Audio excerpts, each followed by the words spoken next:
You're designing something that someone sees the whole time. And the reason you go off things is because you've seen it again and again and again. Please don't act as a designer. Let us do our own job. The designers being able to be left to do what they're very, very good at. They are not very honest when it comes to budget, or they are scared to say their budget. Home is never finished. Home is a process. Our personality changes. Our wardrobe changes. Value engineering is not a completely bad solution. We have technical details, we have design details that can always help in reducing the cost of the project.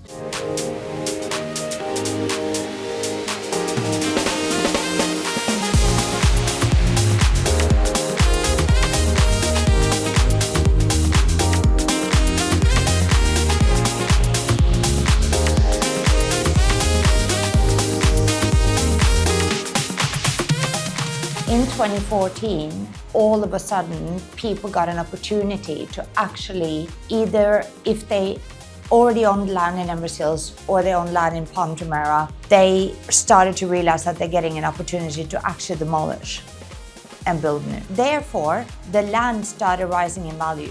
All of these major developments were sold out within 3.5 years. Jumeirah Bay is impossible to get a piece of land now. Sold at about 18 million, today is worth 195. If you're going to build new, tear down, do anything on this type of land, the value of what you're spending has to be proportionate to the value of the land. And I don't think people really realize the value of what they're actually sitting on. You design very much off that kind of Pinterest, that Instagram model. You're designing something that someone sees the whole time. And the reason you go off things is because you've seen it again and again and again.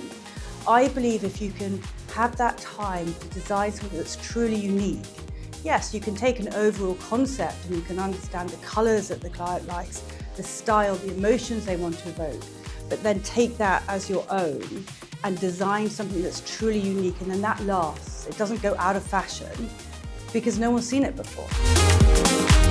I believe the sustainability and luxury should come together. And it starts with the design itself, because when you design something that your client likes and that he's connected to it emotionally and personally, he doesn't want to change it after a few years because he feels attached to that design. I personally change a lot when it comes to FF&E because sometimes I like to wait a bit until I see the space, because as much as you decide and choose from the beginning, there is always this human experience that you want to reflect to your clients, and to reflect it to your clients, you have to feel it yourself. I tell clients, it's never ending, especially in a residential. It's just a start. We're going to start with a beautiful sofa, beautiful table, beautiful chairs. But then as you travel, as you experience new things, as you get new artifacts, new objects, then you continue adding and evolving, because a home is never finished.